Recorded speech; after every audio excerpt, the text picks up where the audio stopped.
big illusion. Some measure of control can be given.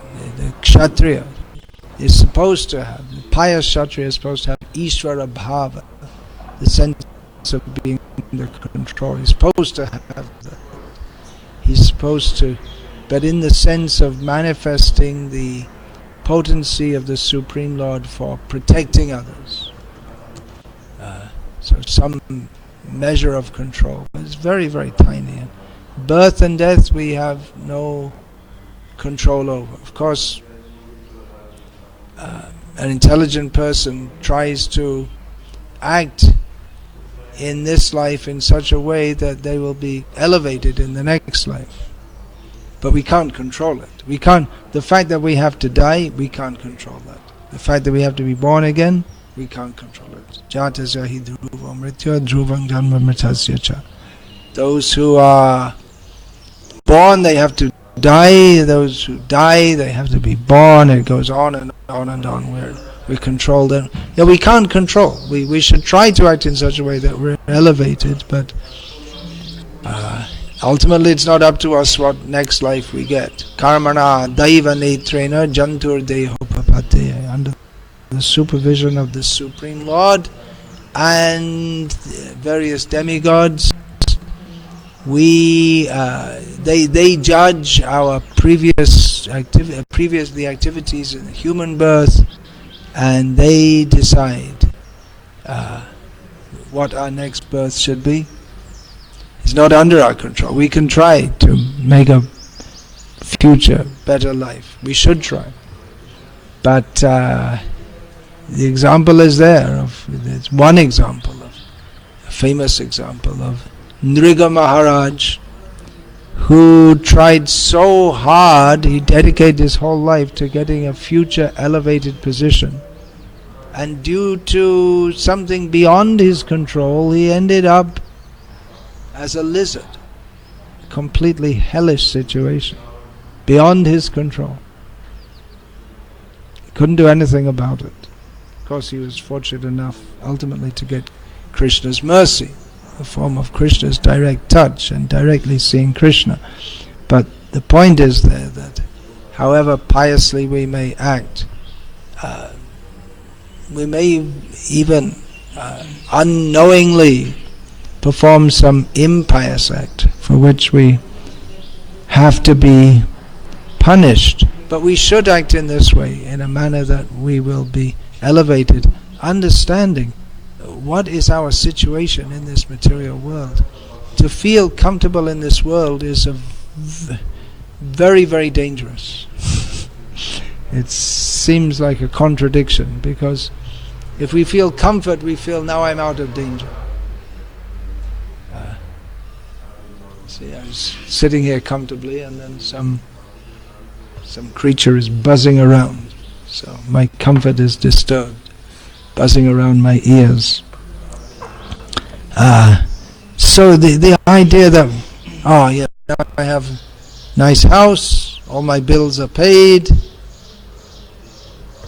friends or neighbors are all very nice, I have everything that I need, I'm very comfortable. Comfort is a great illusion, because we're always in a dangerous position. We think that going on the street is dangerous because we might get hit by a truck or something like this, but at least in the Western countries where they keep more statistics, where there are more people suffer from accidents at home than on the roads. It's more dangerous to be at home than to be on the roads. Somehow or other, accidents or maybe acts of domestic violence or whatever. So it's intelligent to feel oneself to be uncomfortable in this material world. That's the beginning, as I explained yesterday. That is the beginning of the spiritual quest. The real spiritual life means to be fully in love with Krishna. But in our present situation, in this material world, if we can just understand I don't belong here. We should feel it's a very bad situation. We're all on death row. Death row means people, they are condemned to death, and they're waiting in their prison cell. They're just waiting until the time of their execution. Already the verdict has been given. They have to be executed, and they're just sitting in the prison, maybe a few days or whatever. So all they have to do, they don't have anything else to do except wait for death. They're stuck in the prison. So we're all in that situation. It's a very bad situation. And then we say, well, I'll get born again. Yeah, but born again for what? To suffer again. For some people, death may seem very nice because they're suffering so much. Some people, they commit suicide because they think that death is better to be dead than alive. In European history, one of the famous figures is Marie Antoinette. I can't pronounce properly in French because English people are not supposed to pronounce properly in French, nor can they. And well, they could do. Some of them do. So she was sent to the guillotine, which was some very efficient device meant for chopping people's heads off, invented by one Monsieur Guillotine. So it was very useful at the time of the French Revolution, where they were cutting people's heads off, many people. So she was taken for having her head cut off, and someone said to her, "Don't be afraid. Be calm and don't be disturbed." She said, "I'm not disturbed. For me, this is the best thing that can happen." Because formerly she'd been the mistress of the queen and living in luxury, and then she was arrested and humiliated and put in very difficult situations. She thought, oh, it's very nice to be dead. Better living like this, it's better to be dead. Of course, the problem with this is that death isn't the end. It just means you go to another phase of suffering, that's all. But sometimes going from one phase of suffering to another, there's some illusion that there's some relief. The example is given in the Bhagavatam. Someone is carrying a heavy weight on his shoulder, and he puts it on the other shoulder and thinks, oh, phew, such a relief. I got it off that shoulder, because on the other shoulder now. And the cumulative effect of carrying it on the shoulder, as you carry it more and more, it becomes more and more strained, so you feel, now it's okay. But then again, the same pain comes that you had on the previous shoulder. So it's no solution to go from one bad situation to another.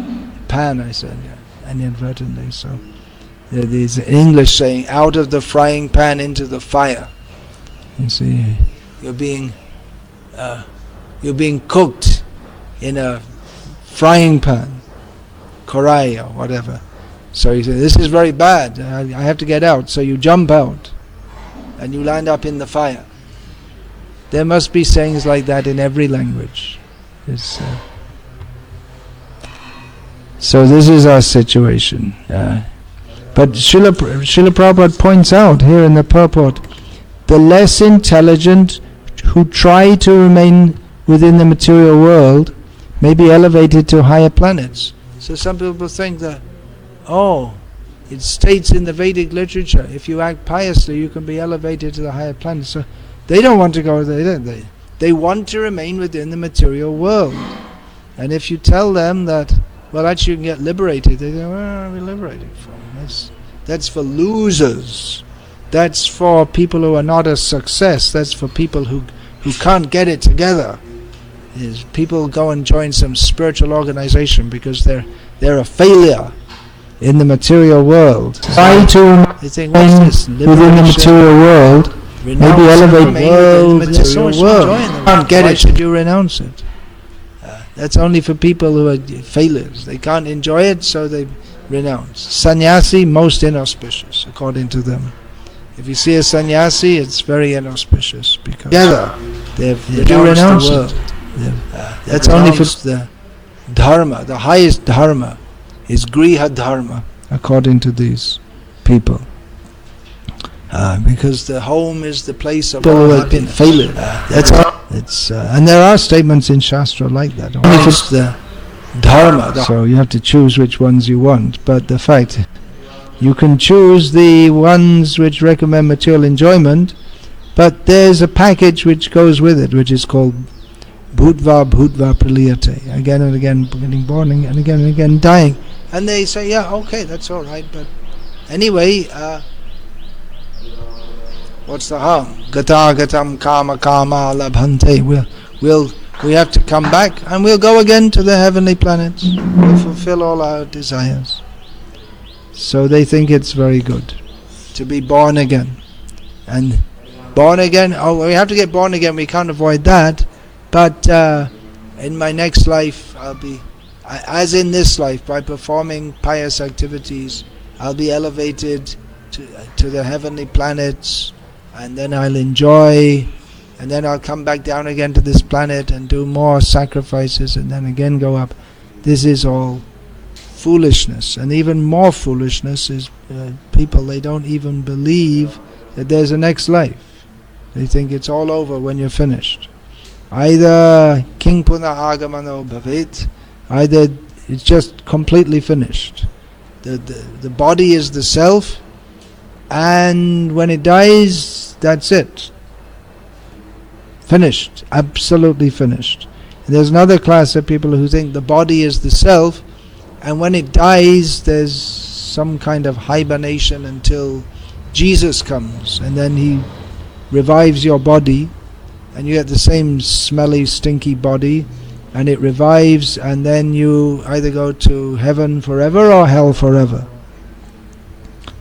So either way, it's gross foolishness. And even those who understand that there is rebirth, well, they're in a better position than those who don't. At least it's an important point to understand, but having understood that, to think that, well, okay, what's next? What's next to enjoy? Overlooking the fact that this material world is actually very miserable. Many years ago, well, many according to our flash lifespan, but this must have been in, I guess, the early 1980s. I heard this, or I read this, that Bhagavan Das, he was the GBC in Italy at the time, he said there'd been a survey among people. Maybe it was just done as a joke or whatever, I don't know, because in Italy, in general, people don't believe in reincarnation. Maybe they do more now that so many of Prabhupada's books have been distributed there. But in Western culture, the idea of reincarnation is, it's increasingly being accepted, but it is considered rather odd. I didn't even hear about it in this lifetime till I was in my teenage years. And to me it seemed to make a lot of sense, but people who believed in such things were thought rather cranky at that time. So anyway, a survey was done, and people were asked, what would they like to be in your next life? What kind of body would you have? And most of people said, I'd like to be a dog or a horse. Because in the Western countries, the dog is VIP. They look after the dog very nicely. And even sometimes people, they leave their whole estate to their dog. That in Detroit, in the United States, there's one very beautiful house, very expensive house, which is now the center of the International Society for Krishna Consciousness. It was a very expensive house, but we got it cheaply because that area became a very bad area. But anyway, the previous owner who built such a luxurious house, he left it all to his dog. There's an option in some countries that you can leave your wealth to your dog or your cat. I'm not sure if you could leave it to a goldfish or a budgerigar, but you can leave it to dogs and cats. And then some human has to administer the estate on behalf of the dog, who has no idea, because he doesn't have enough intelligence to understand that I am the owner of all this big house. So most of the people say they want to be a dog or a horse. Some people say they want to be a snake. And one person asked, is it possible to be a human again? Foolishness. Foolishness. They're so proud of their advanced civilization, but they're absolute foolishness. What is the basis of modern life? Well, it's the basis of ancient life. It's the basis of life in this material world. Foolishness, but especially in the present age, foolishness of thinking that the more motor car civilization, the more cars we have and bombs and internet and all this is advancement, this is progress. But as Srila Prabhupada pointed out, the dog is running on 4 legs and you're running on 4 wheels, but you have no higher aim of life, so you've simply following the same propensities as the dog does. So we should consider our good fortune to even be here and discussing these things, to even think about these things. Of course, the young boys here, they didn't have much say in it. They were sent here by their parents, and the rest of you have come voluntarily.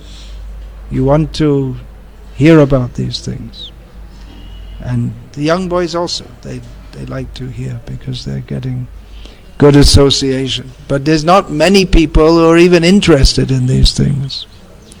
So that's the good fortune. Brahmanda Brahmite kono bhagavan jiv guru Krsna prasade pai bhakti lata bij. Those are among many, many millions, billions, zillions.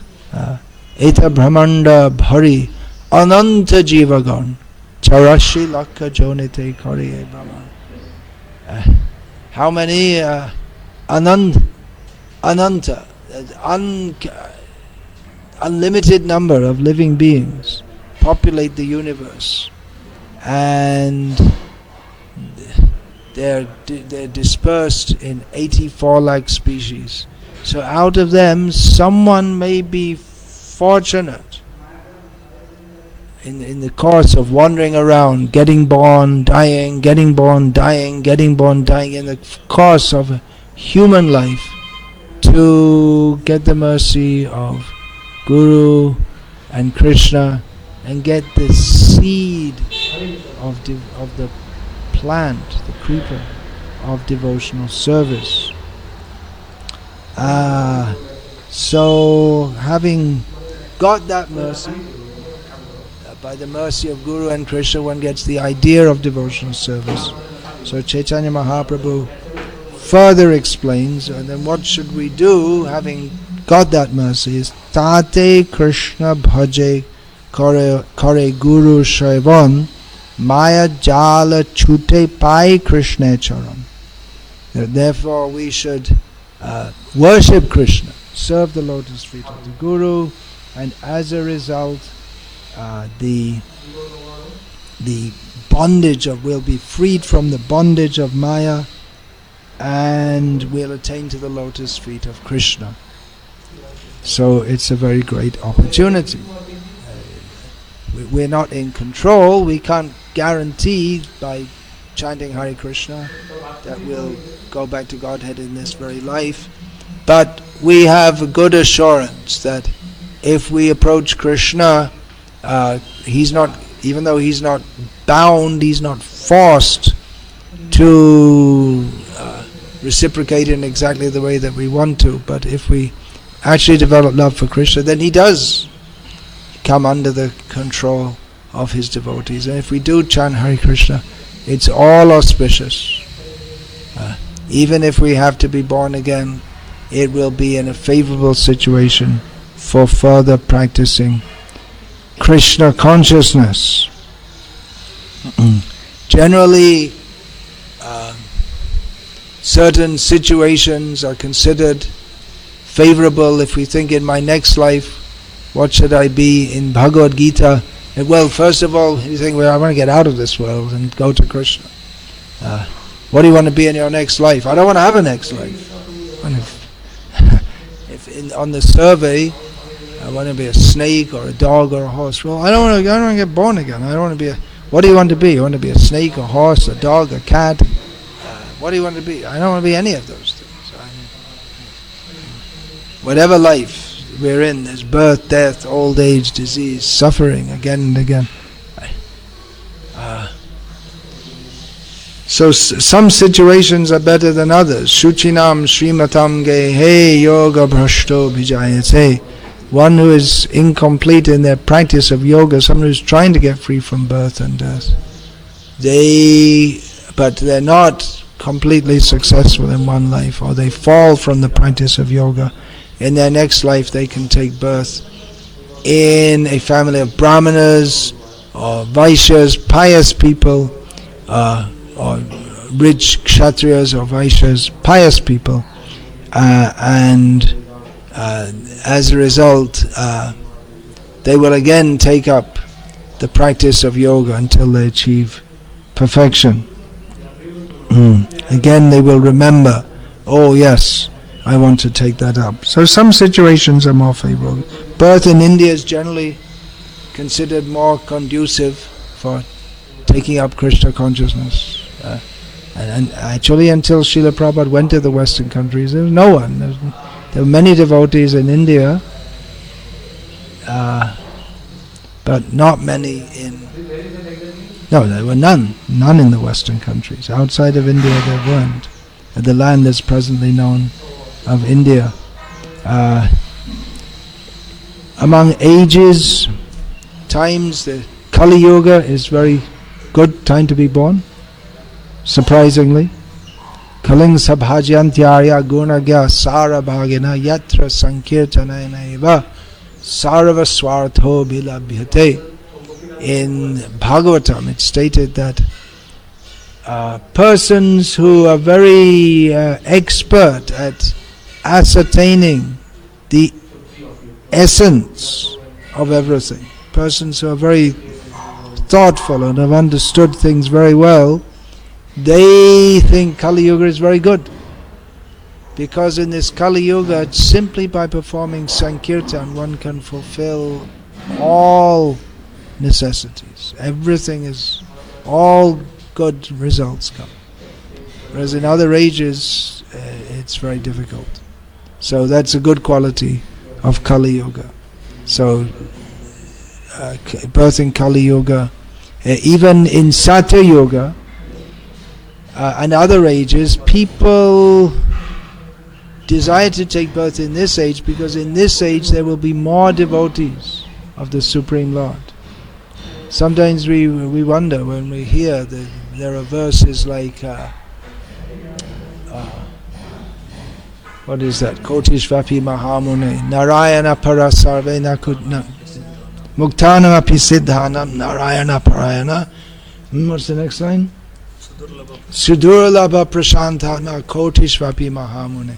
That we become surprised when we hear verses that a devotee of Narayan is so rare.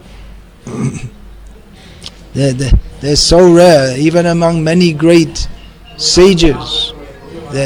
Many of them. It's very rare to find one devotee of Narayan. We think, well, they're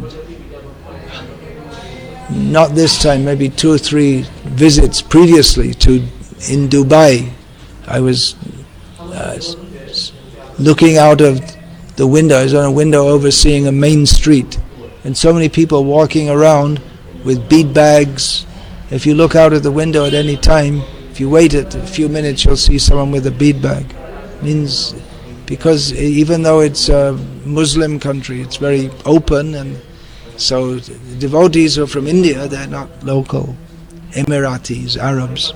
They'll walk around with their bead bags, and some of them wear tilak as they go out in the street.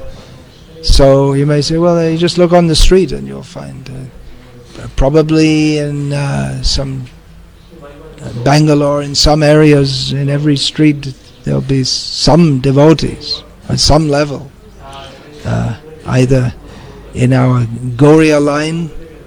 That means there's ISKCON Bombay, ISKCON Bangalore, Narayan Maharaj followers. There are Sri Vaishnavas. There are Madhvas. Probably a few Vallabh Sampradaya. I know some Vallabh Sampradaya people in Bahrain who are in Mysore, so probably there are some in Bangalore also. So there's going to be Vaishnavas everywhere. So you may think, well, how is it that they're so rare? Well, in Kali Yuga, there are more Vaishnavas. And actually, particularly Bhagavatam states in South India, further south than Telangana. Means particularly states where the Tamrapani, I believe that's now called the Vagai, that means that goes through Madurai. Kaveri used to go through Tamil Nadu, now it only gets as far as, well, some of the year. Otherwise it's mostly kept in Karnataka, doesn't reach there anymore. Doesn't reach it. So on the banks of these pious rivers, there are many devotees, and that particularly indicates the alavas of the what came to be known as the Ramanuja Sri Vaishnava Sampradaya. Actually I got the verse here. Yeah. Tamrapani, Kritamala, Payasvini. No, Kritamala I believe is Vagai. Is it, do you know? Is it? Kritamala is Vagai. That's the Tamil name. No one knows the Sanskrit name anymore. Payasvini, Kaveri, Pratichi. I don't know. Where is that river? You know? They're all in, they must be there, but they have different names now, Tamil. But some rivers in Tamil Nadu still have Sanskrit names. Some of them. Tamrapani, there's one I saw near to Salem, I can't remember. Anyway, the point is, some have become extinct. That is Vegavati. Vegavati, but they're not Vegavati anymore. There's no water left. It's just struggling to stay alive. Vellore, there's a big bridge between Vellore and Katpadi. That's the Vegavati, is it? But no water.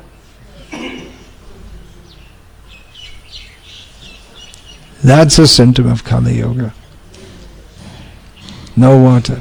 But anyway, the people, they want to take birth in Kali Yuga. They think it's a better opportunity to practice Krishna consciousness, especially in South India. And of course the influence of those, of the Vaishnavas spread here also. Sri Vaishnava Sampradaya spread here. It's been very influential in this area. Yadgiri Gutta, they're all Sri Vaishnava. From Telangana also came Vallabhacharya. But his preaching was mostly in North India. Vishnu Swami? Which one? One of them was from Telangana also? Original.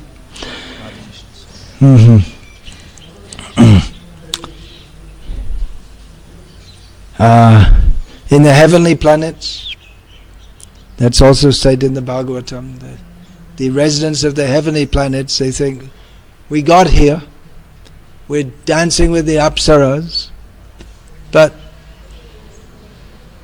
it's not really that good.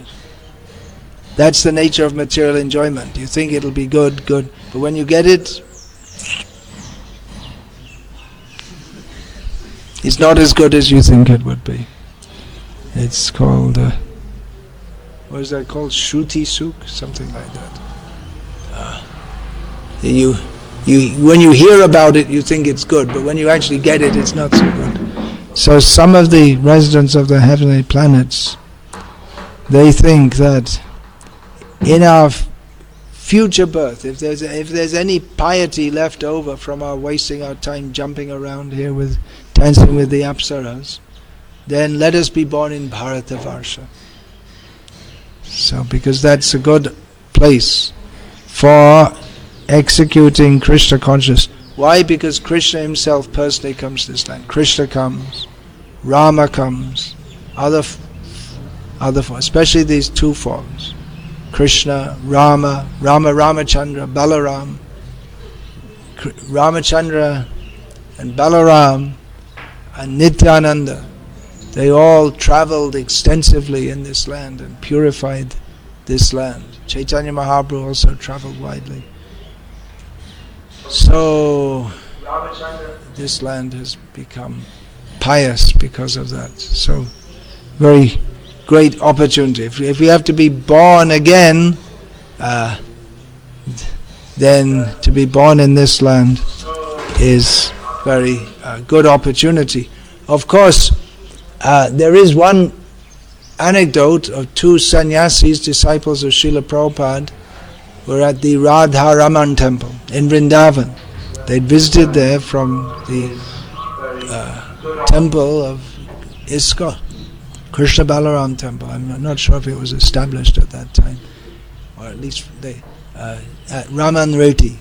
Ramanreti. It was just outside Vrindavan at the time. So they were taking darshan of Radharaman with great devotion, and seeing this, one of the priests at the temple said, "Oh, you have so much devotion. And in your next life," he's giving them a blessing, "in your next life you could be born in India and worship the deity like me." So they went back and they saw Srila Prabhupada at the ISKCON site and told Srila Prabhupada about this. And Srila Prabhupada said, "You should have told him that because of your worship of Radharaman, in your next life you can be born in the Western countries and preach Krishna consciousness all over the world." So it's better, as I noted in my dedication to that book on pilgrimage in Holy India, dedicated to the lotus feet of Srila Prabhupada, whose service to whose lotus feet is better than visiting millions of holy places. He is Tirtha Bhuta, he Swayam Prabhu, he himself makes the holy places, he makes the tirthas into tirthas. Bhavad-vidha Bhagavatas, Tirtha Bhuta Tirtha Bhuta Swayam Prabhu. Caitanya-caritamrita tirthani swantastena gadabrita, as Yudhishthira and others said to Vidura when he came back from pilgrimage, that you are a great devotee. Because you carry Krishna in your heart, you make tirtha kurvanti tirthani. Because you are a tirtha, then you make the places which are called tirthas, you make them into tirthas by your presence. Tirtha means a place for crossing over. We can easily cross from the material world to the spiritual world. So, great devotees, they're like that. Gangara parasha haile paschate pavan darshane pavitra karo eito margo. Narottam Das sings about the great Vaishnavas, that the Ganges river is famous for purifying, but that purification only takes place if you touch or bathe in the Ganga many times, but just by seeing or being in the presence of a great devotee, one immediately is purified or can be purified. So taking birth, first thing we should think, if I have to be born again, let me be born in the association of the Vaishnavas. I'll discuss that more in another session if I live long enough in this body to do so. Otherwise, I'll finish here. Any questions on this?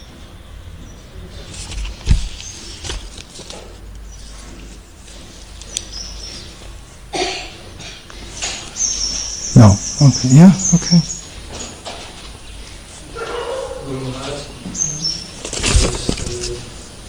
You told it in Bhagavad-gita that this Kaliva is full of faults, but I said. I'll try and teach you something non-Indian English. If you say told, you have to say you told us. If you say I said or I told you, you told us. It has to.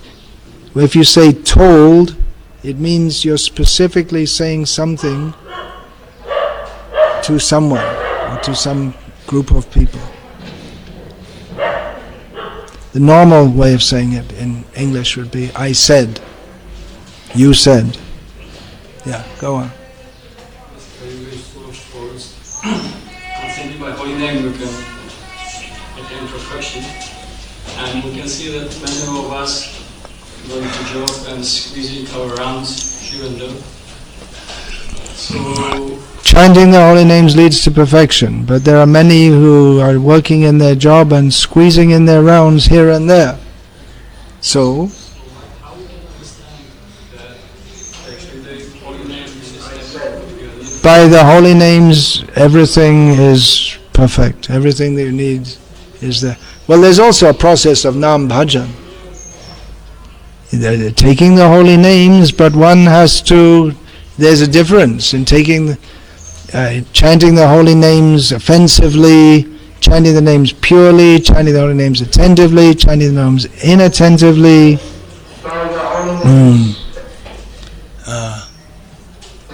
Caitanya Mahaprabhu.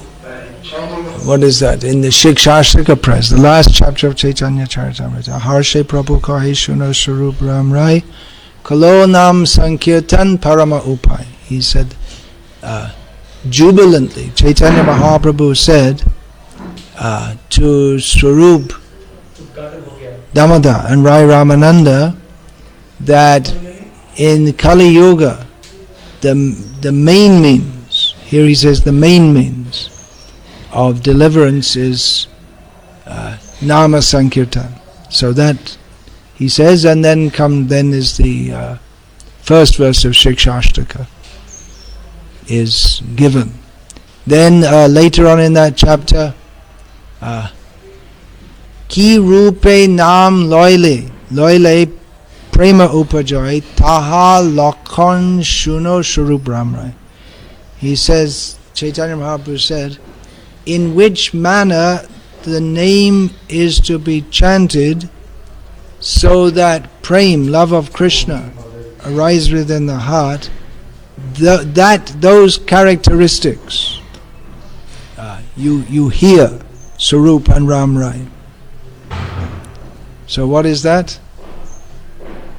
Trinada pisuni chena tarore vasahishna amanina amanadena kirtaniya sadahari. So there, in that last chapter, 20th chapter of Antilila of Sri Caitanya-caritamrita, you'll find that the Shikshashika verses are given, and there's a little introduction to all of them, given in Bengali, and afterwards also some explanation of them. So there's a certain way of chanting. It's not that just any chanting in any way. Any chanting in any way will have some effect.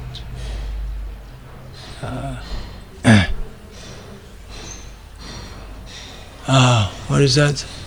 Sanketyam parihasamba stobam helam evava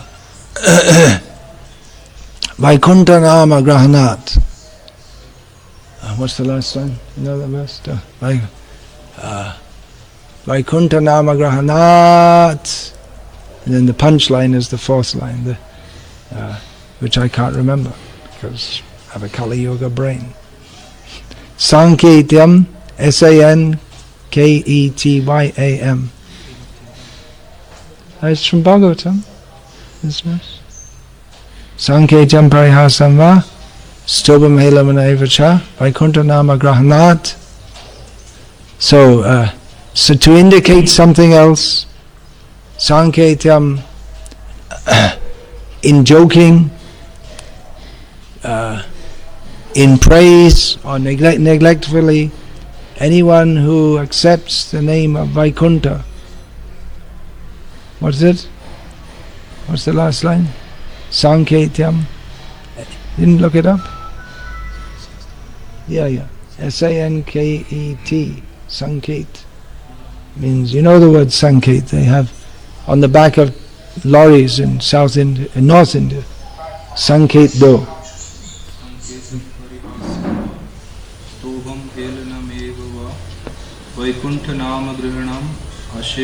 Asheshagam udanvati. Harang vidu. Yeah. Asheshagam harang viduhu. Persons who are wise, learned, they say that unlimited numbers of sins are destroyed by chanting the holy name. So one can get that effect by, one can be freed from sin even neglectfully chanting. But love of Krishna, that's something else. Then one has to undergo the process of Nam Bhajan. That's a good verse to learn. Those are all learning verses. There are so many verses, so many. Sanketyam parihasyam va stobam helam eva va vaikuntha nama grahanam asheshagam harang viduhu. Yeah, as I said, the last line is the punch, gives the essence of the whole verse. So many verses. My brain was already half destroyed by the time I arrived in this moment, so at least these young boys, they can learn. Anyway, chant, somehow or other chant. But the alternative to living in the city, somehow or other chanting your rounds, is to come here. Grihastas staying in these communities, they have the same opportunity as brahmacharis living in an ashram. They can have full morning program, full evening program, live with devotees. We were just discussing that last night, that grihastas, those grihastas who have joined these communities, they appreciate it. They can live with the austerities, no electricity, that's considered great austerity. The heat and the cold and chopping firewood instead of just turning on the gas. They can appreciate that better than brahmacharis. Why is that? Because they have to suffer the heat and all these kind of things. But they're appreciating that we have full Krishna consciousness morning program, evening program, whereas in the city we have to work. And we don't have time for sadhana, so it's really worth it. A little physical austerity, it's really worth it because we get time for being Krishna conscious. But the brahmacharis, they think, well, I can live in the city and have a full morning program and evening program and have electricity too. Because they live in the ashram, so the grihastas can appreciate it more if they're actually Krishna conscious. And that I gave the example of in Gujarat we have that farm there, and all grihastas living there. They don't complain. It's hot there for most of the year, as it is hot here, but they're not complaining. They're happy because we don't have to work in the city, and we can have full Krishna conscious program and festivals. They're very happy. So that's the alternative. And there are those who think, well, we can live in the country and have all the facilities of the city also. Ha ha ha ha ha. But you can't trick Maya so easily. You bring the city and then it gradually grows and the country becomes the city. And then you have to maintain all these, you have to bring money to maintain all these things, you have to go to the city to bring money. It's a trap. The comfort trap. Human life is meant for tapasya. There should be some voluntarily acceptance of bodily difficulties for the sake of spiritual advancement. Anything else? For example, you said in the survey, many people want to take birth as different animals. So you're asking why they want to take birth. Why do they want to take birth as different animals? Ask them, I don't know. It doesn't make any sense to me. They're in Maya. They think being a dog, well, maybe being a dog is better than being a human in the Western world, because the dog, they get well looked after, they don't have any anxiety, they don't have to go to work. The humans suffer so much anxiety so they can maintain their dog.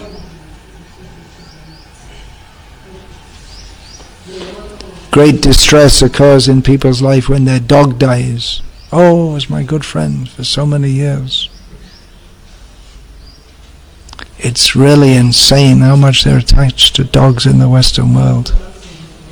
It's just completely insane.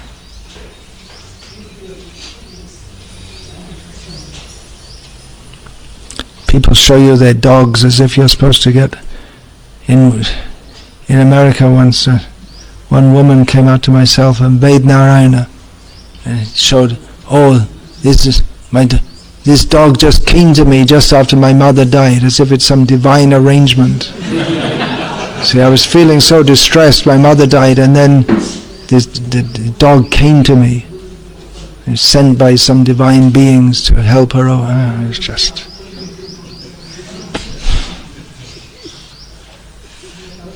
crazy people. Everyone in this world is crazy. Anyway, Hare Krishna. Srila Prabhupada Ki Jai. Translation. By the force of your thunderbolt. This is Vritrasura speaking to Indra. Those of you who haven't read this far in the Bhagavatam might not know the whole narration.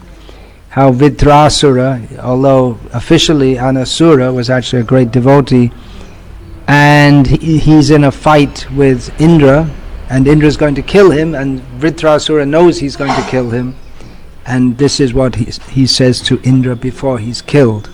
So he says, I'll repeat it. By the force of your thunderbolt, Vitra is going to be killed by the Vajra of Indra. I shall be freed of material bondage and shall give up this body and this world of material desires, fixing my mind upon the lotus feet of Lord Sankarshan.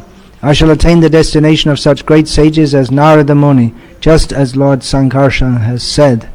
Purport. The words Aham Samadhaya Manaha indicate that the most important duty at the time of death is to concentrate one's mind.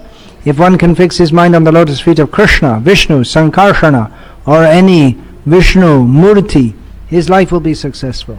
To be killed while fixing his mind at the lotus feet of Sankarsana, Vritrasura asked Indra to release his Vajra or thunderbolt. He was destined to be killed by the thunderbolt given by Lord Vishnu. There was no question of his being baffled. Therefore, Vritrasura requested Indra to release the thunderbolt immediately and be prepared, and he prepared himself by fixing his mind at the lotus feet of Krishna. A devotee is always ready to give up his material body. Yeah? Which is described herein as Gramya Pasha, the rope of material attachment. The body is not at all good. It is simply a cause of bondage to the material world.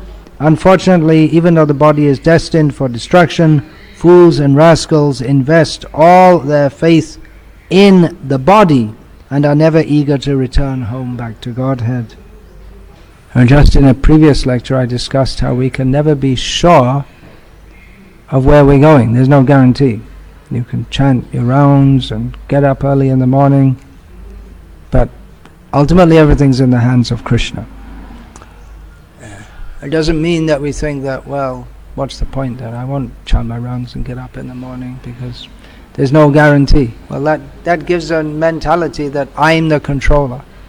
By the force of my sadhana, I will force Bhagavan to give me his mercy. Well, that's not mercy, is it? It's akin to the attitude of Hiranyakashipu, doing austerities and getting power to conquer the universe.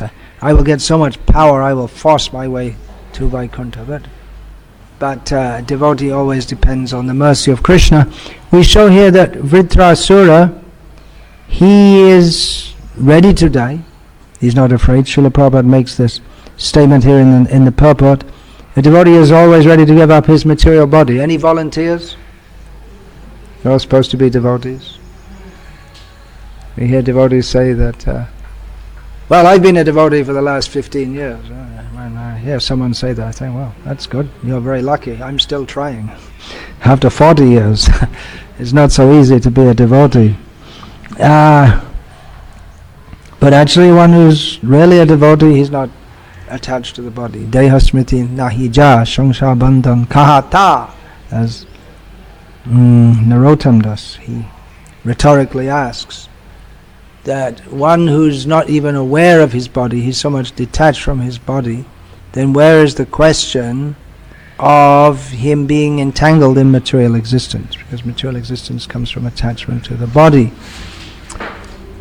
So Vritrasura, he knows he's going to die, because Indra has a thunderbolt which was given to him by Lord Vishnu, specifically, or a weapon that was given to him, or the direction was given by Lord Vishnu, how to get this weapon to kill Vritrasura, who was apparently invincible. He couldn't be, something like Hiranyakashipu, he couldn't be killed by a weapon that was either solid or liquid. So what's in between? Foam. He was killed by a foam weapon. It seems unlikely that foam could kill anyone, but you have to remember that mantras were there were mediums also for mantra. So he knew he was going to die, and he was ready for that.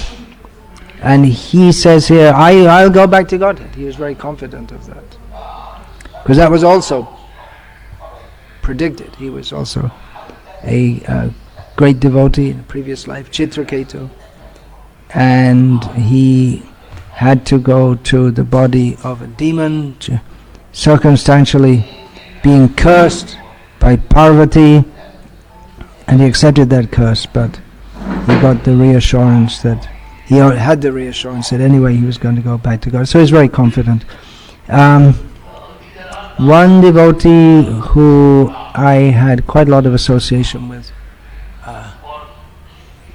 one of Srila Prabhupada's godbrothers, I wasn't there, but I was told by either his son or his wife, I can't remember, but his youngest son and his wife, I used to talk to them a lot apart from him. So just before he passed away, he was in a public meeting. He used to get called to public meetings in Cuttack, his hometown in Orissa, and give speeches, because he was known among the intellectual and cultured class of people as being a good speaker and religious speaker.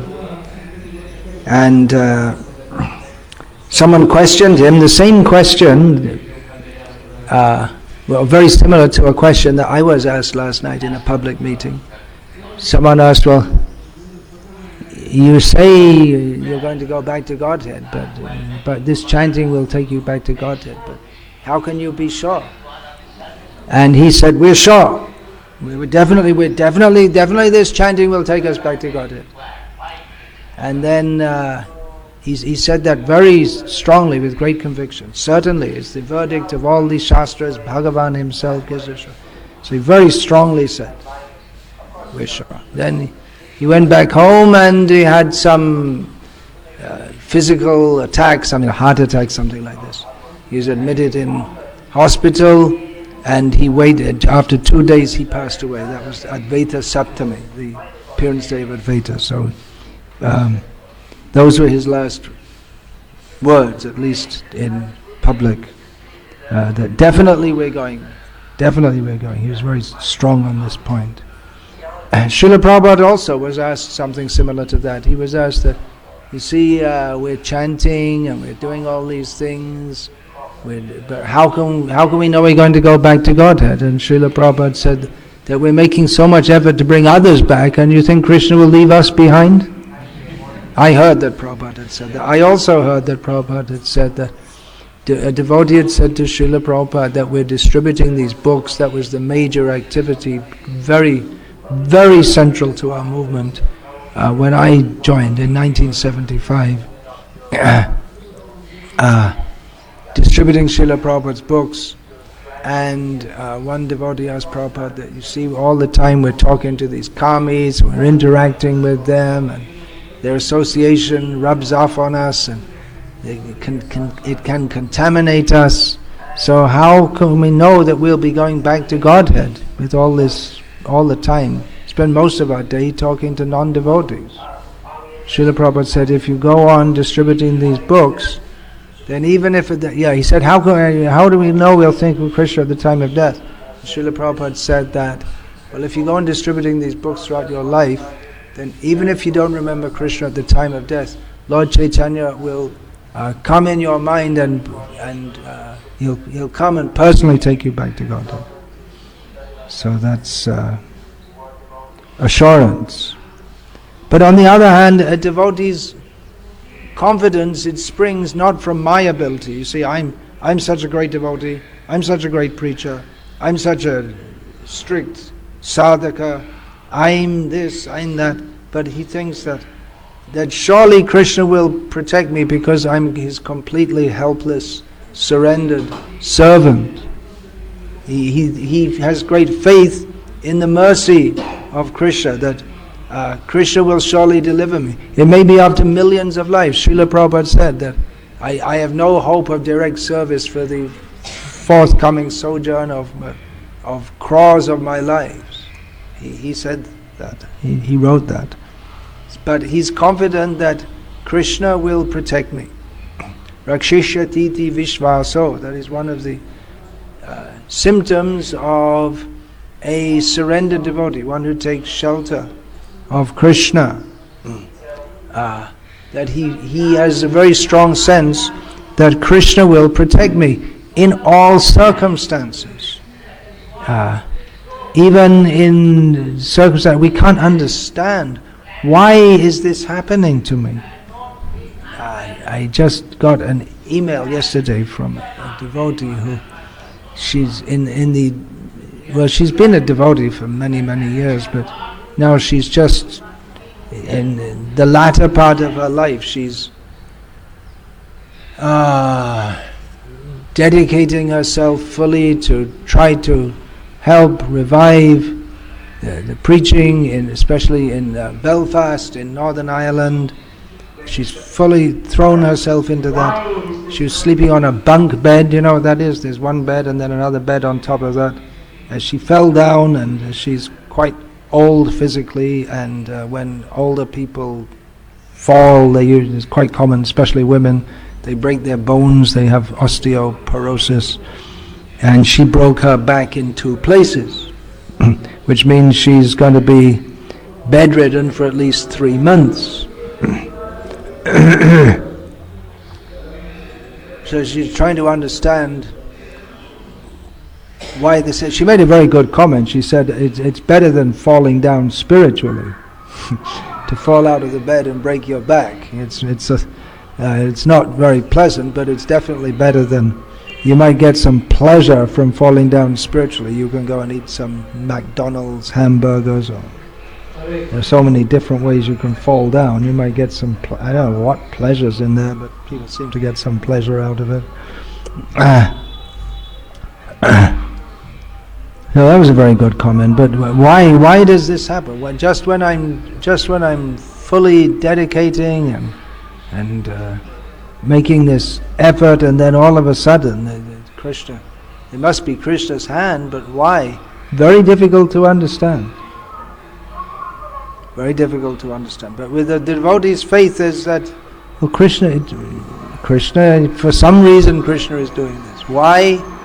we can't understand. There's that Bhishma, he also states to Yudhishthira.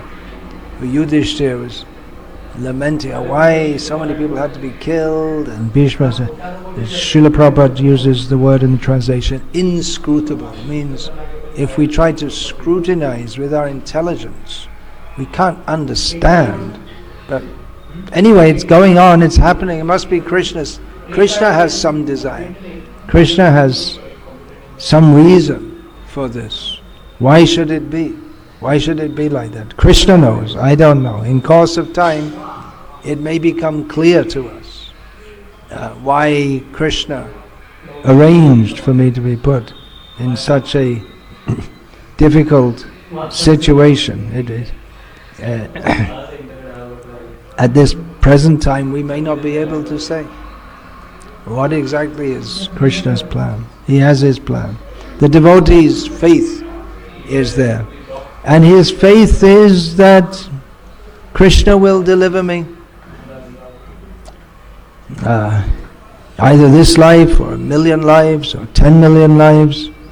But if I stick at the lotus feet of Krishna, then he will deliver me.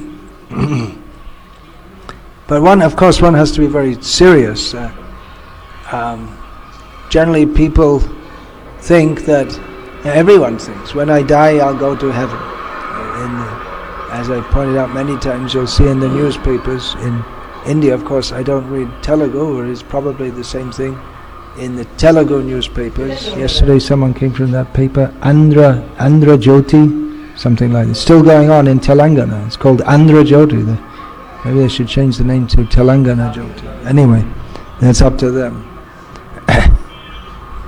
So in the newspapers, they have the in memoriam sections, and they'll have something like a photo of someone who just died, and the dates of their birth and the date of their death, and they'll put swaga prapta, which means they attain to heaven. And they all have that, swaga prapta, swadham prapta, in Gaudiya parlance at least would say, swadhama prapta, something like this. They all presume they're going to heaven, but in Kali Yuga it's I don't know, it's not, people are doing sinful activities. What we call a pious person nowadays would probably 1 or 2 generations ago be considered impious. Things are changing so badly. But everyone you see, if I just worship God and I do a little puja in the morning, I believe in God, I give some money to the religious, people come around collecting for all the religious festivals like Saraswati Puja, that's a religious festival, isn't it? Is it? Well, used to be, supposed to be. Now it's an excuse for the students to get drunk. Is it here in Telangana also? It's like that? They collect money and they drink, and they don't do it for Saraswati Puja, they do it for Ganesh Puja. So Dasara just went and all this. So I give money to all the festivals. I'm very pious, but the full commitment may not be there. Or we may think, well, I've been a devotee all my life, so surely Prabhupada will deliver me.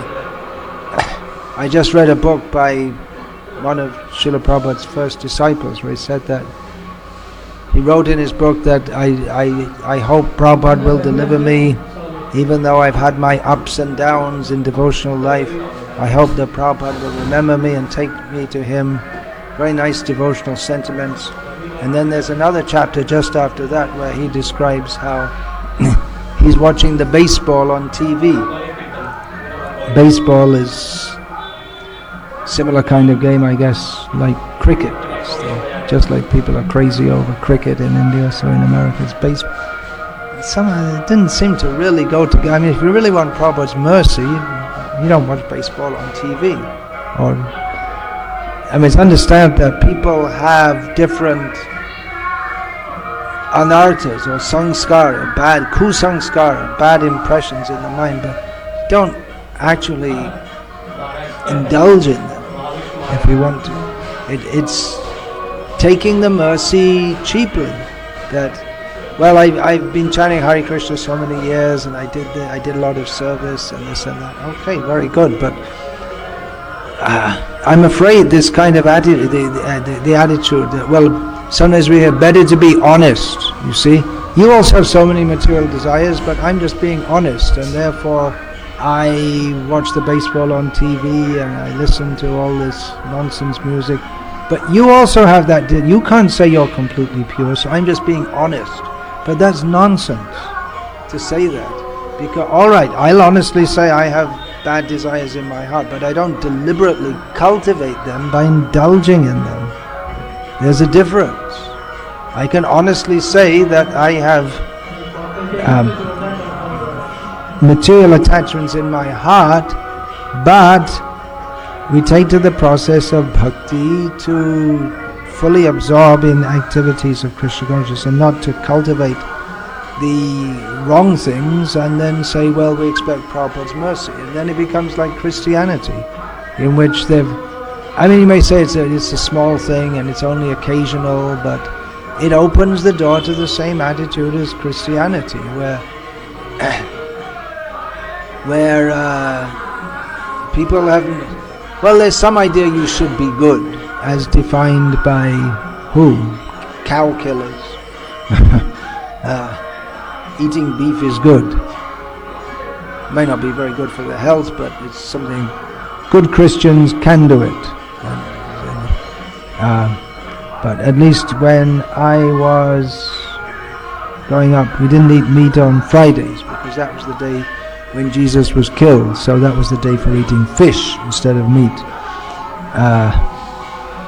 Some strange theologizing there. So the idea that, well, we're weak, so we can't follow all these things, therefore we just believe in Jesus, and Jesus will deliver us.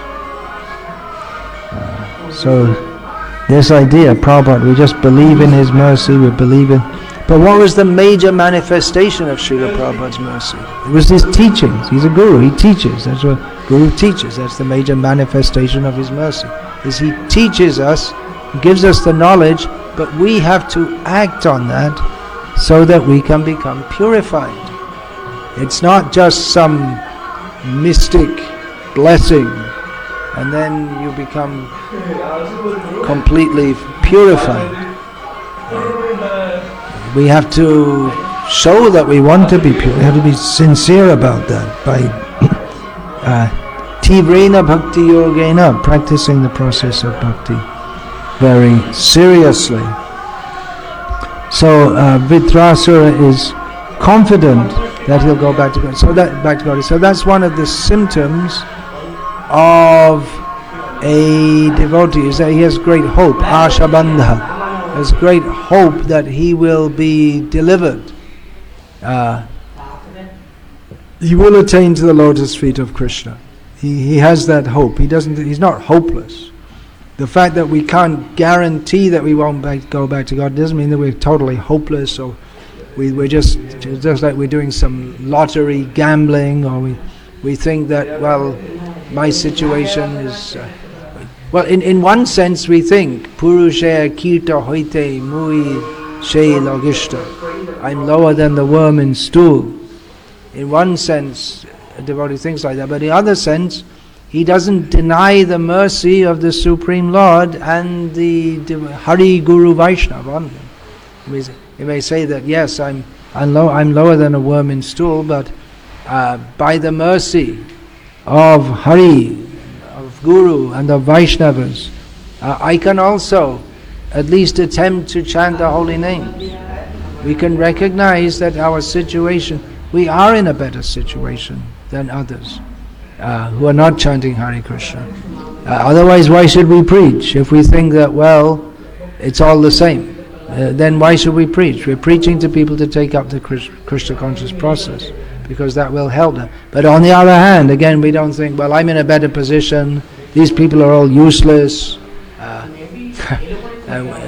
One may become recognized as preacher of Krishna consciousness, and then He's saying, oh, others are very low. And Maya acts in so many ways to try and pull us down.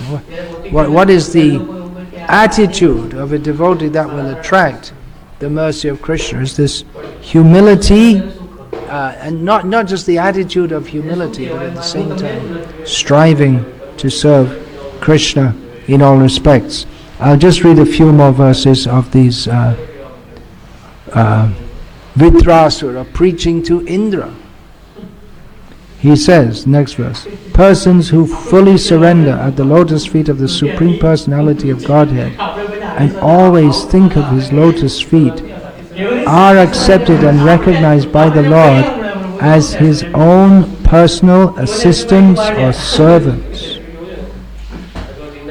The Lord never bestows upon such servants the brilliant opulences of the upper, lower and middle planetary systems of this material world. When one possesses material opulence in any of these three divisions of the universe, his possessions naturally increase his enmity, anxiety, mental agitation, pride and belligerence. Thus one goes through much endeavor to increase and maintain his possessions, and he suffers great unhappiness when he loses them. So this is a difference in outlook between a devotee and a non-devotee. A non-devotee thinks, if I get the mercy of God, I'll get lots of money and I'll be well recognized in society. And the devotee thinks, I don't want these things. In Navadvip, during the pastimes of Chaitanya Mahaprabhu, the materialistic people, they would mock the Vaishnavas, especially Sridhara, who used to sell bananas and tor. Tor means the inside of the banana tree, used as a vegetable. And things like lau, that means squash. And anyway, all these things just grow practically wild in Bengal. Bananas will grow. If you don't cultivate something, bananas will grow by themselves. I was recently in Sri Lanka. There were just some fields and there were jackfruit trees full of jackfruits, huge jackfruits, avocados just growing wild. So like that in Bengal, you don't get much money from selling banana leaves when there are banana trees everywhere. But I guess for people who didn't want, I don't know, I don't even know who would, but yeah, I guess like when I was in Bangladesh, in the villages, there would be people selling, but at the bus stops and things like that. But in the towns, Navadvip was a town, so there's some scope in the towns for selling such things. So these materialistic people, they would mock the Sridhar for being so poor. What's the use of worshipping Vishnu? You see, we worship Devi, and we're very opulent and prestigious and respected in society, and you're worshipping Vishnu, and you can't even mend the roof of your hut, the little cottage that you live in, and you have this broken iron pot to drink water out of, which is impure. If the pot, first of all, it shouldn't be iron, and then it shouldn't be chipped or broken. But Sridhar didn't care, because he knew what he wanted. He wanted to serve Krishna. He didn't care for the opulence of the world, which creates enmity, anxiety, mental agitation, pride, and belligerence from material opulences, which puts us in a paradoxical situation is in this Krishna conscious movement. If we build big temples, then many people will come. They'll be impressed, and the idea is that we'll preach to them. But then we become, the danger is we'll think, well, I've got this big temple. My temple is bigger than that person's temple over there. Or my temple is smaller than someone else's temple. Oh, I'm burning with envy. That materialistic outlook may come. Therefore, we should have these classes daily, at least, and follow sadhana and not become envious of others in the name of devotional service. Vidra continues, our Lord, the Supreme Personality of Godhead, forbids his devotees to endeavor uselessly for religion, economic development and sense gratification. O Indra, one can thus infer how kind the Lord is. Such mercy is obtainable only by unalloyed devotees and by persons, not by persons who aspire for material gains. The real mercy of Krishna is to not desire anything material. That's one of the symptoms of the mercy of Krishna. But that's only there for unalloyed devotees. Krishna might cheat you by giving material opulence, and then you become proud. And then here we have in the Bhagavatam, in the next verse, the words dasanudas. Saham hare tava padaika mula dasanudaso bhavitasmi bhuyaha. Manasmaritasu pate gunangs te grinita vak kama karotu kayaha. You'll see, just from even without reading the translation, you can see it's very similar themes in all the devotional literature. This is very similar to themes that come in Mukunda Mala of Kulashekar Alva, and it's a repeated devotional theme. I'll read the English. O my Lord, O Supreme Personality of Godhead, will I again be able to be a servant of your eternal servants who find shelter only at your lotus feet?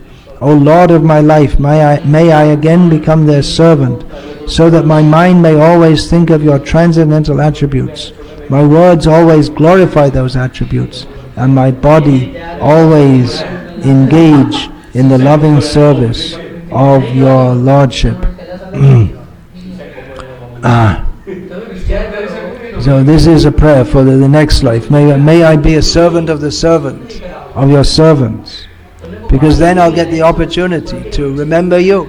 Because devotees, they help us to remember Krishna.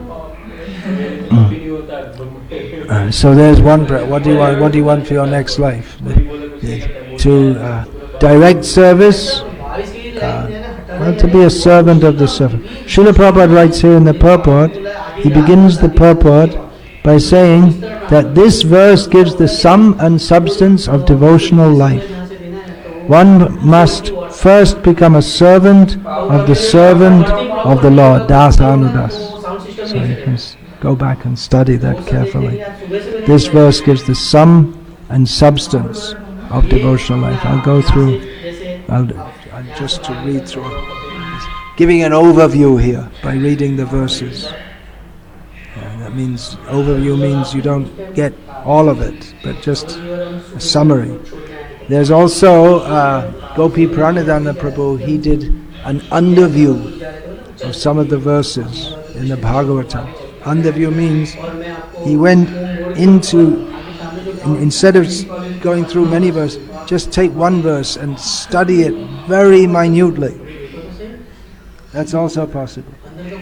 Overviews, underviews, all different angles of vision. Prabhupada said we should try to understand this philosophy from all different angles of vision. Different devotional angles, of course. O my Lord, source of all opportunities, I do not desire to enjoy in Dhruvaloka, the heavenly planets, or the planet where Lord Brahma resides. Nor do I want to be the supreme ruler of all the earthly planets or the lower planetary systems. I do not desire to be master of the powers of mystic yoga, nor do I want liberation if I have to give up your lotus feet. This is pure devotion. Krishna can give us anything, any situation, anywhere. People, they get an iPod and they play around with it and they think, oh, this is bliss. Krishna can give you a whole planet to rule over. It's not just some imaginary jiu-jitsu game in an iPod. He can give you a real planet to rule over. He can give you dozens of planets to rule over. But pure devotees, they don't want it. They think it's just completely useless. They only want Krishna. Next, O lotus-eyed Lord, as baby birds that have not yet developed their wings always look for their mothers, for their mother to return and feed them, as small calves tied with ropes await anxiously the time of milking, when they will be allowed to drink the milk of their mothers, or as a morose wife whose husband is away from home always longs for him to return and satisfy her in all respects, I always yearn for the opportunity to render direct service to you. This is pure attachment without philosophy. Means the bird in the nest is not thinking philosophically, I am a bird, my mother will come, the mother will feed me, then my stomach will be satisfied. But the bird has no way to philosophize in this way, but just yearning with all his... Of course that's materialistic, because they are to get something from the mother for their body. But the example is given. Srila Prabhupada also famously gave that example. The chanting should be just like the cry of a child for his mother, because the mother has the child has no shelter other than the child feels helpless and unprotected. So our chanting should be like that. It's philosophy, yes, but ultimately it is a heart-to-heart call for Krishna, his mercy. Please save me, Krishna. Interesting that the example is given of a woman, she's hankering for her husband to return, and it's something from another age, which ended about 20 years ago, I guess. Oh my Lord, my Master, I am wandering throughout this material world as a result of my fruitive activities. Therefore I simply seek friendship in the association of your pious and enlightened devotees. My attachment to my body, wife, sorry, it's not described in Bhagavatam, but he had wife, children and home. My attachment to my body, wife, children and home is continuing by the spell of your external energy, but I wish to be attached to them no longer.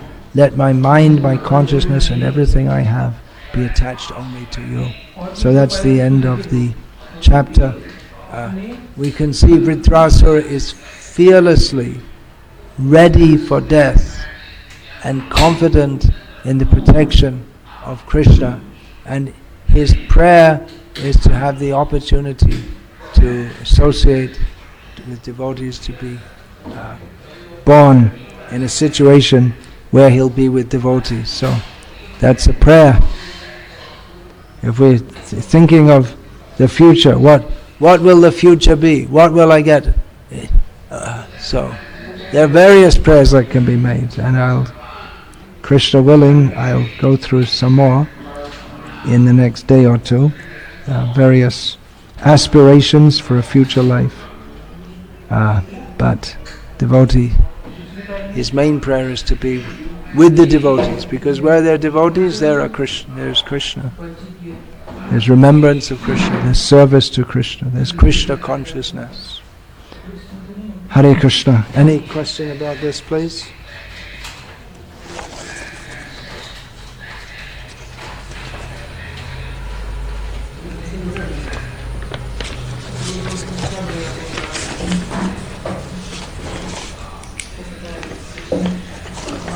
All right, then we're finished now. Do you have a question? One quote, yeah, please read it.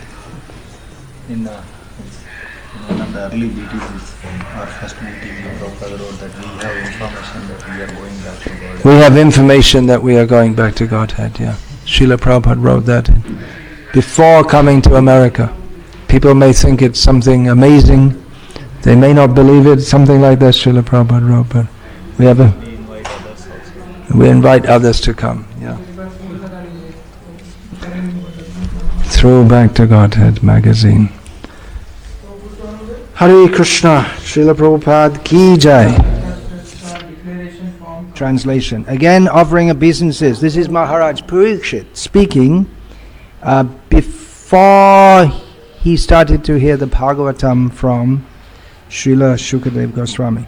So he's speaking to the Brahmanas who are present. You may remember that when Maharaj Parikshit took his vow to fast until death on the bank of the Ganges or Yamuna, that many rishis and other great persons from all over the universe came. So he's addressing them. Again offering obeisances unto all you brahmanas. I pray that if I should again take my birth in the material world, I will have complete attachment to the unlimited Lord Krishna, association with his devotees, and friendly relations with all living beings. Purport: that a devotee of the Lord is the only perfect living being is explained herein by Maharaj Parikshit. A devotee of the Lord is no one's enemy, although there may be many enemies of a devotee. A devotee of the Lord does not like to associate with non-devotees, although he has no enmity with them. He desires association with the devotees of the Lord. This is perfectly natural because birds of the same feather mix together. Have you heard that saying? English saying?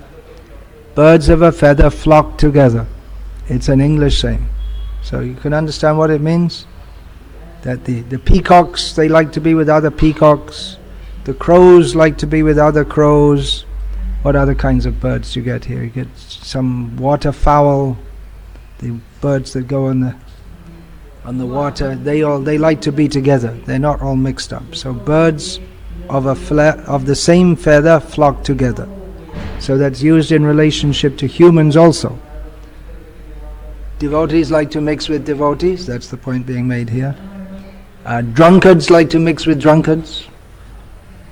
Thieves and rogues like to mix with each other. So birds of a feather flock together. And, continuing the purport, and the most important function of a devotee is... What's the answer? Could be many answers given, but the essence of it all, Srila Prabhupada writes, the most important function of a devotee is, listen carefully, to have complete attachment to Lord Sri Krishna. That's it, isn't it? That's the central point of being a pure devotee. To Lord Sri Krishna, the Father of all living beings. As a good son of the Father behaves in a friendly way with all his other brothers, so also the devotee of the Lord, being a good son of the Supreme Father, Lord Krishna, sees all other living beings in relation with the Supreme Father. He tries to bring back the upstart sons of the Father to a saner stage and to get them to accept the Supreme Fatherhood of God. Maharaj Parikshit was certainly going back to Godhead, but even if he were not to go back, he prayed for a pattern of life which is the most perfect way in the material world. A pure devotee does not desire the company of a personality as great as Brahma, but he prefers the association of a petty living being, provided he is a devotee of the Lord.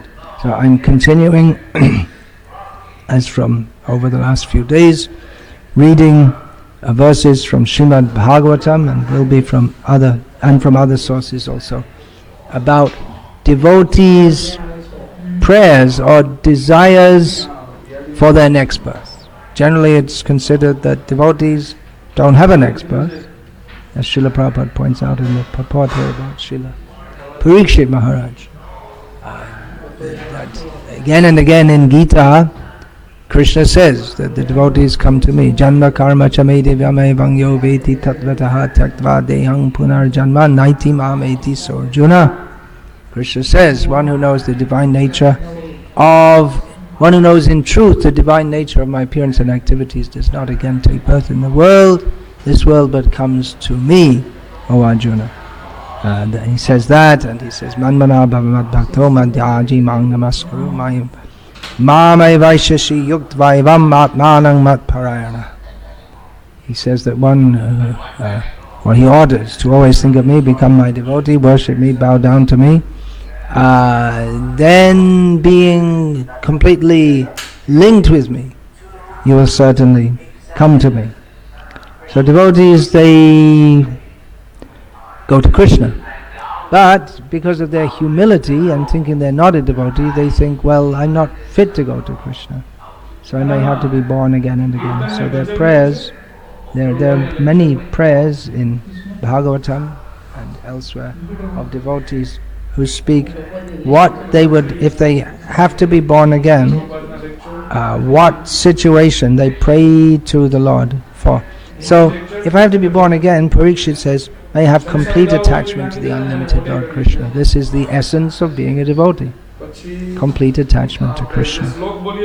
Now we may say that demons like Kamsa, they also had attachment to Krishna because they were thinking of him all the time.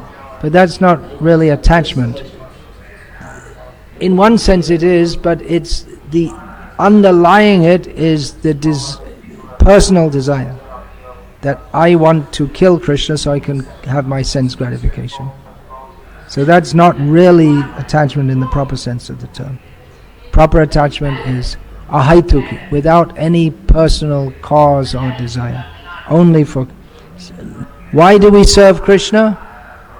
A pure devotee, for him there's no real... Of course, in Shastra there are so many reasons. The basic reason is that it's our constitutional position to serve Krishna.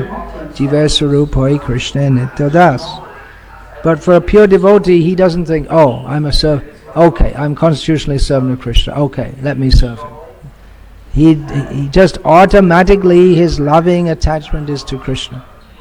As I read in a book written by an American woman who had come to an Indian village, and she would ask so many questions of the women. She was a sociologist or something like this. Weird things that people in America do. They become a sociologist and go off to the other side of the world and ask people different questions and then write a report and get a PhD and then teach people. And they've invented so many different ways of wasting their life. So she asked different women, do you love your husband? And most of them, she was surprised. Now, most of them never even thought of the question. They never thought, do I love my husband? It's just like, I suppose it's, well, that concept isn't there so much. It's in Indian culture. It's not based on love, based on one's own sense gratification. I tried to explain this recently in America in a college program, and I got such a response that it's like if I told them, okay, now in the Hare Krishna movement we believe all you students should be tied up and shot dead. I might have got even a better response. There's the idea that the wife and the husband, the wife is a subordinate, that was the real thing. And I said the wife is subordinate to the husband. I'm still alive to tell the story. But anyway, this... they think about it and they say, yes. And then why? And the answer is, well, because he's my husband. And she thought that was the most stupid answer possible. But when there's actual attachment, then you don't think about it. Well, I love my husband. This, and that.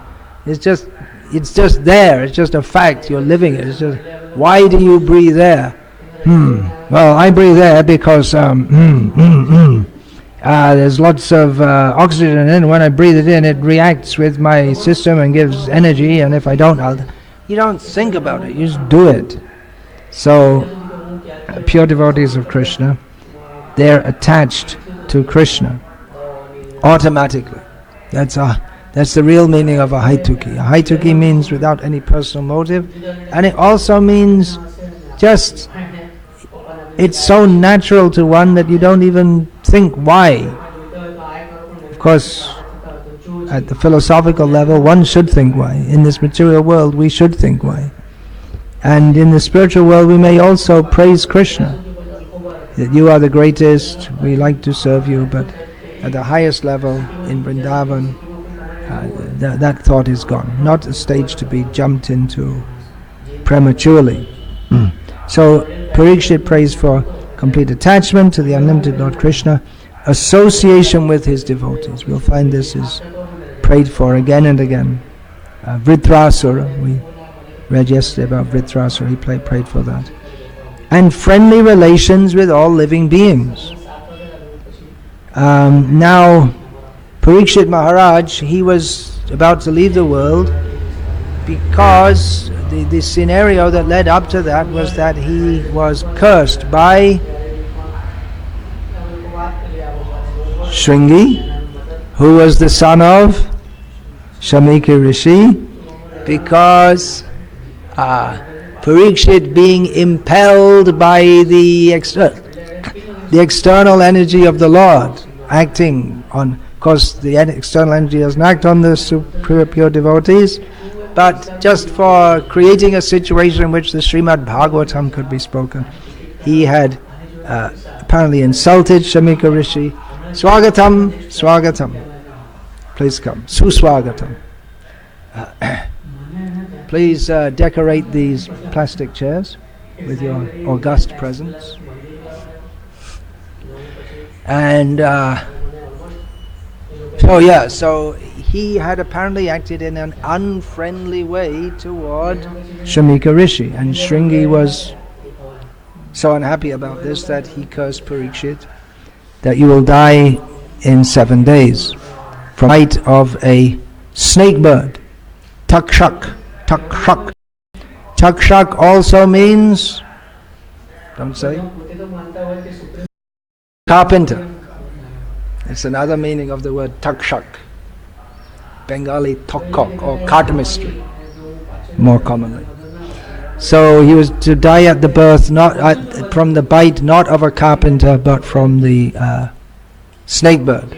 So that means the snake bird was also not going to be very friendly toward him. And he was also not very friendly, apparently, toward the personality of Kali. So he's praying for friendly relations with all living beings, which in this world it's very difficult. To be friendly to someone, sometimes you have to be nasty, as in the case of Parikshit with Kali. How can you be friendly? Actually, you don't want to be friendly with such a person on his terms. To be friendly with such a person on his terms means you also become wicked. So to ask for friendly relations with all living beings, it seems almost more difficult, especially in this Kali Yuga, than to have pure devotion to Krishna. Because you can be a pure, still people will oppose you. So Srila Prabhupada in the purport describes that at least a devotee, he doesn't perceive of others. He doesn't think of others with an inimical spirit. Others are inimical to him, but he doesn't cultivate such a spirit. His spirit is Adveshta Sarvabhutanam, Maitra Karuna Evacha. The first of the qualities which Lord Krishna in the Gita describes of his, of course, Bhagavad-gita, Maicha, what is it? Maichanyanya Yogena Bhakti. Bhakti Avyabhicharani. So elsewhere he